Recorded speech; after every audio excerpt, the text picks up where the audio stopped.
Hello everyone and welcome back to Let's Play Cyber Shadow. In the last part we went through, by and large, all of Chapter 8, and now here we are before the start of Chapter 9 technically.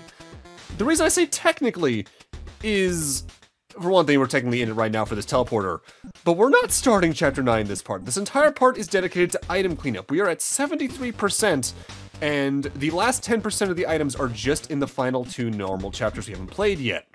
So we have about 17% of the items to grab before we're good to go. So we're just gonna go through the levels one by one and grab the items we've missed. For instance, right here at the start of Chapter 1, now that we can teleport back here, we can access these platforms to go over here and get, I think, an HP up in particular. I think you can technically do this the moment you finish Chapter 1, because all you need to do this is the shuriken. But I'm just doing it now for the sake of getting everything done all at once. So for now, while we speed up through the main part of the level until we get to the next point we're needed, let's talk about something I've only briefly mentioned most of throughout the game, the feats, the achievements. By and large, I've tried to mention the ones that came to mind throughout the entire LP thus far, but I might as well talk about all the ones in the game, period. For instance, Chapter 1 has 4 main ones: reaching the Smasher mini-boss without killing anything, defeating the Smasher without destroying any of the wall turrets, defeating the Apparator's first fight without hitting him in the back, and then getting the shuriken at the end of the stage. Chapter 2's got long distance, which is defeating the laser brain boss without using your sword, the Wouldn't Hurt to Fly achievement, which is completing the elevator section without killing any of the rust flies, Not a Scratch, which is defeating the Scrambler boss without taking any damage, and then another for getting Rising Fire. In Chapter 3, there's one for defeating the tank without destroying the turrets. As I've said, that's one of the hardest in the game. Blades Plenty, which is defeating the boss for that chapter with only the sword, and then you get another one for getting the airstrike. In Chapter 4, you get one for getting the wall slide, defeating the Mecha Dragon without falling into the water. That is the hardest achievement in the game. Another for upgrading your katana. There's another for defeating all of the defense turrets during that one boss fight in Chapter 4 without touching the floor. And then there's another one for just getting the parry. In Chapter 5, we got one of them in this LP, actually, defeating Subject Alpha V1 by only parrying. There's another one for defeating Subject Alpha V2 without any SP at the start of the battle. And then you get one for getting the dash. In Chapter 6, there's one for defeating the Tunnel Cleaner in 60 seconds or less. And then there's one, actually, that we're going to be technically doing during this completion run, finding a robot on a revisit to that stage. In Chapter 7, there's only one, and that's getting the charge attacks from the Dragon Shrine. In Chapter 8, there's one for completing the bike ride without getting hit. As I mentioned, that sucks. For now, it's time for a mini-boss.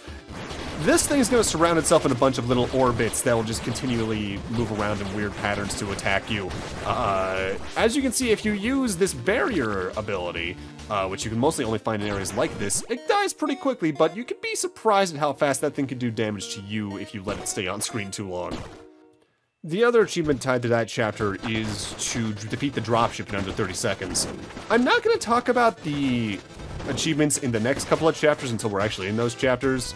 But for ones that are miscellaneous, there's one for finishing the game with 100%, there's one for finding all the upgrades for your HP, there's one for staying airborne for 30 seconds, there's one for defeating 5 hunter boars, which are the drill enemies we see at the start of Chapter 3 that come down through the ceiling. There's an achievement for finishing the normal mode without collecting any upgrades at all, which is hell. There's one for finishing normal mode in under 3 hours, and we actually get close to that in this LP. There's one for using every single one of the 8 sub-weapons from the checkpoints in the game. And I think I got that on my practice run at this level in particular. There's one for reaching the dojo in the beginning of Chapter 4 without dying, similarly to the messengers reach the Queen Aquila's boss without dying kind of deal. There's one for finding all the HP upgrades, there's one for parrying 50 times. There's the shadow dashing through 10 enemies without touching the ground thing I said, which is best done at the beginning of Chapter 10.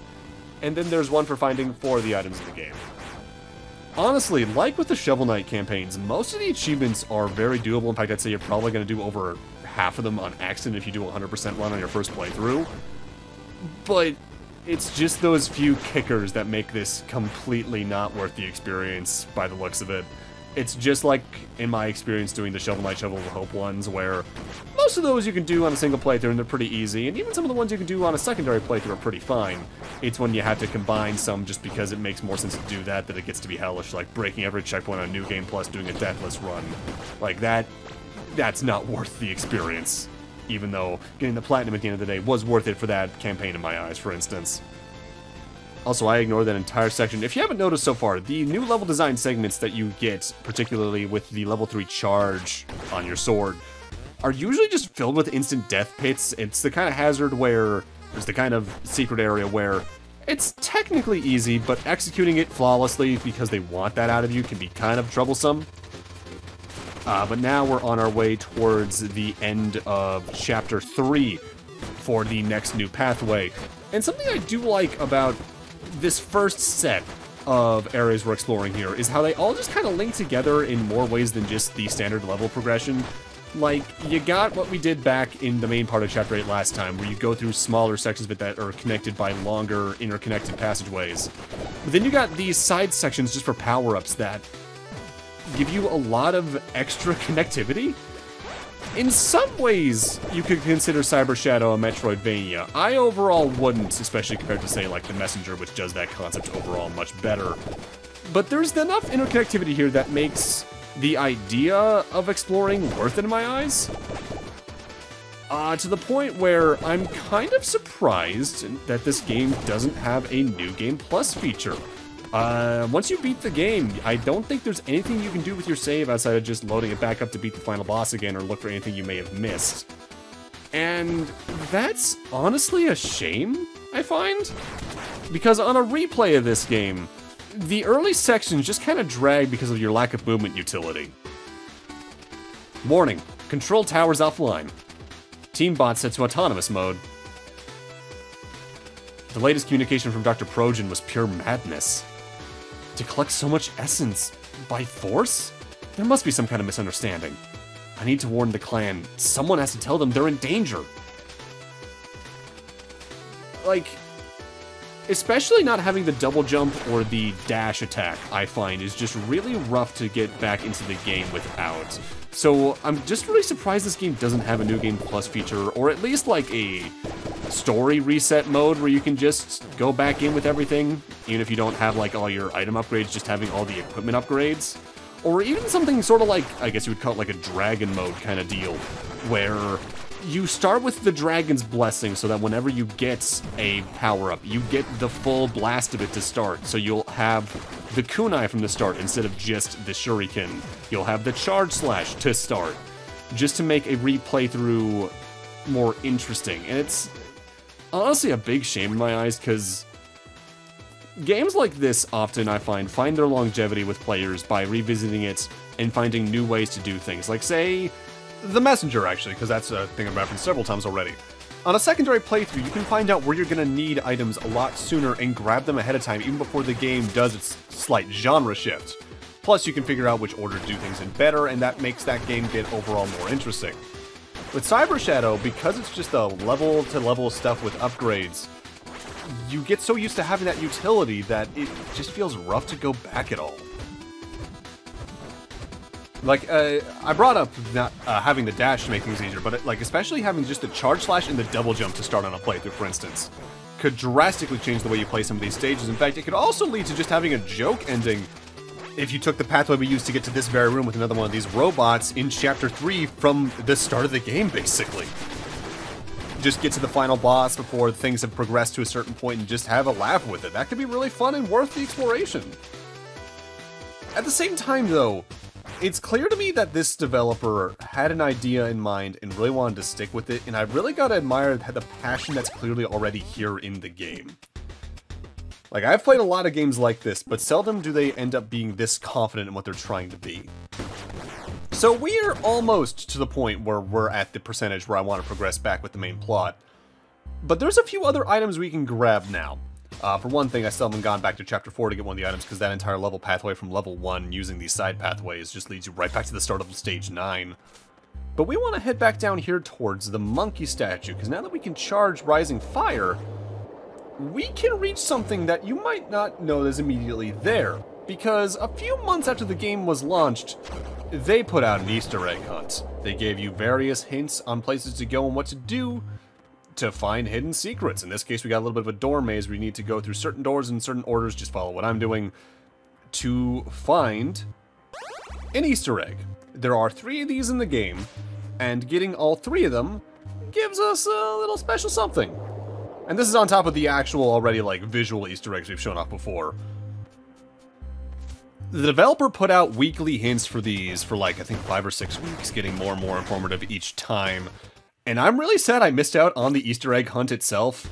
In fact, the first person to find all 3 Easter eggs even got their name put in the credits, which is really neat. And I'm really sad I missed out on this, only because you don't really see these kind of Easter egg hunts in games anymore. At least not to the same level as we used to in, like, the late 90s, early 2000s with the dawn of the internet and communication and all that.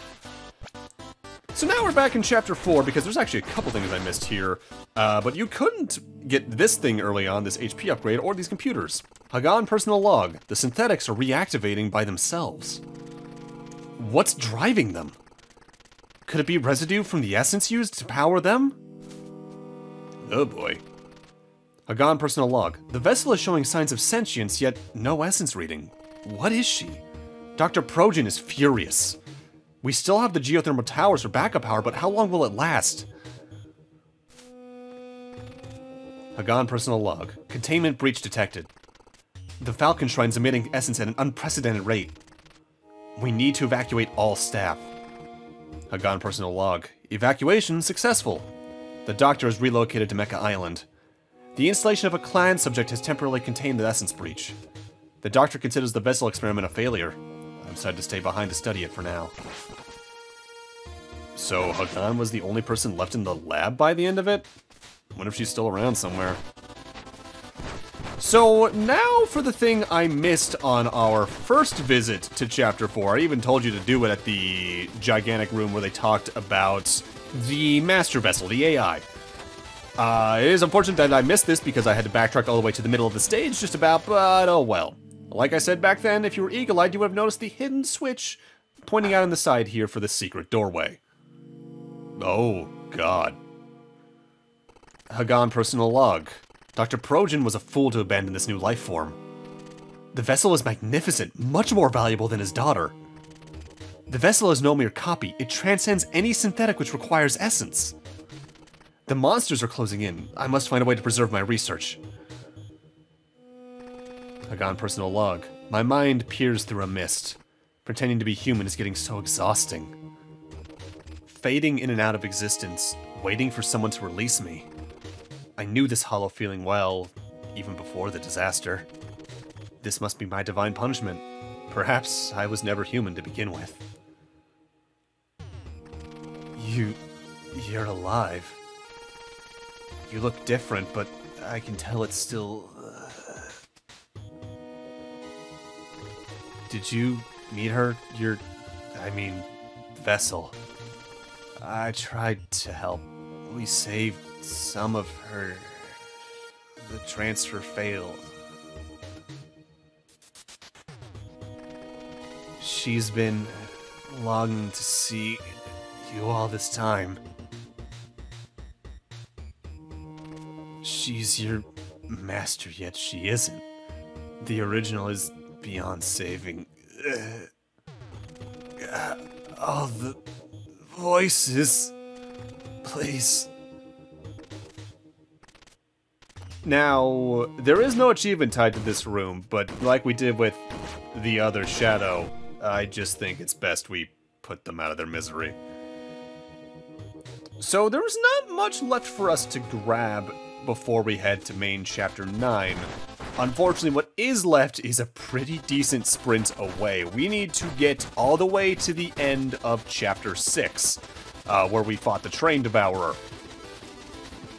You can find most of the items in this game without much backtracking, as we saw. You can grab over almost 75% of the stuff. It's just these last few hanging items that are kind of tedious to get. And admittedly, this trek here is only because I missed the Hagan scene right then. I could have grabbed the one item we got at the start of this chapter's revisit and then just teleported straight to chapter 6. Because they do place the teleporters well enough to the point where you can grab most items without much trouble. If anything, you can just do the teleport straight through chapter 1, go all the way through that entire chain up to start of chapter 9 again. Go to that chapter 4 to get that one item, and then go to chapter 6 here to get the item we're going for at the long end of it as well. And even then, they're smart about placing a teleporter at the end of all of this that you can completely miss. Also, I'm not editing out these deaths just because it's for speeding it up anyway. It's not worth it. So, the other achievement I mentioned in Chapter 6 is gotten by coming here at this point. Because over here, we have a lonely robot. The strangest thing happened. I was minding my business, doing my thing, when a train whooshed by, followed by explosions. Pretty sure the tunnel leading to the outskirts is cut off for good now. Not that I'd ever be able to walk there anyway. This is the lonely robot. He's a nice friend. But there's also a little hidden secret up here where if you just start mashing up here, you'll eventually find a door with another Easter egg. This one of the more visual variety. I'm not sure what this is referencing though. But I should note, there is another door immediately next to this one on the Nintendo Switch version. Within that is a mechanized version of Meeber, the amiibo fairy from the Nintendo Switch version, and I think even 3DS and Wii U versions of Shovel Knight. That's obviously only Nintendo exclusive just because of the amiibo link. I stopped the train in time. The E-radar on board would have allowed Dr. Projan to detect us anywhere in Mecha City, but he won't get his hands on it now. That gives us much a better chance of hiding from him. But I wonder if this was all for nothing. Is everyone already gone? So this here, I didn't understand the purpose of when I first grabbed it. This is the E-radar. What this does is whenever you're on a chapter map screen, like one from this teleporter, it'll mark items you've missed on this overall map in their general location within the level structure. Sort of like the Mega Man X, I forget if that was X2 or X3 helmet piece that did a similar thing. Since I already know where everything is, it's not that useful, but at least it's there. Admittedly, me grabbing it last is potentially a problem in and of itself. So now we're going after the next Easter egg of the 3. If you wait here at the start of Chapter 1 long enough, eventually that switch shows up and opens up this secret passageway which leads to a cyberspace terminal. This is a two-pronged thing. There's an Easter egg in here, and to get that you need to just walk left and right across the screen several times because this room horizontally loops. But the 7 blocks here are a little fun as well. These were in even before the Easter egg hunt, but if you jump into one of these, Shadow's color palette will swap to that of the block you jumped into, and if you wanted to reset yourself, you can hop into the D block in the center of all of them.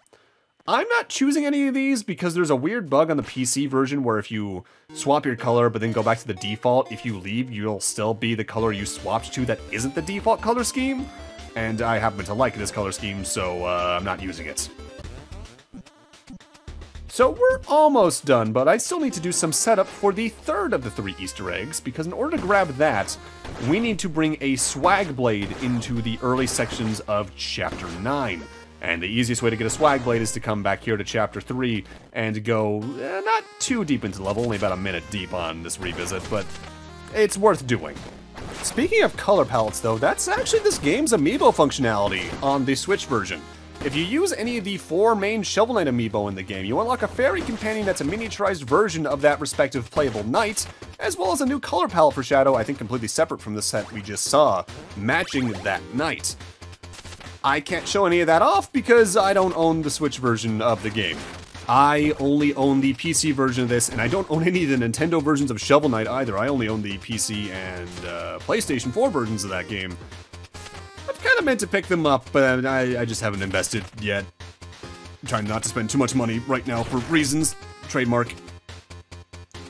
But now that we have this swag blade, we can go to the start of Chapter 9 and actually, start it. But with that, I'm gonna need to end this off here. Thank you guys for watching, and in Part 9, we reset the numbers and do Chapter 9 and even some parts of Chapter 10. See you guys then.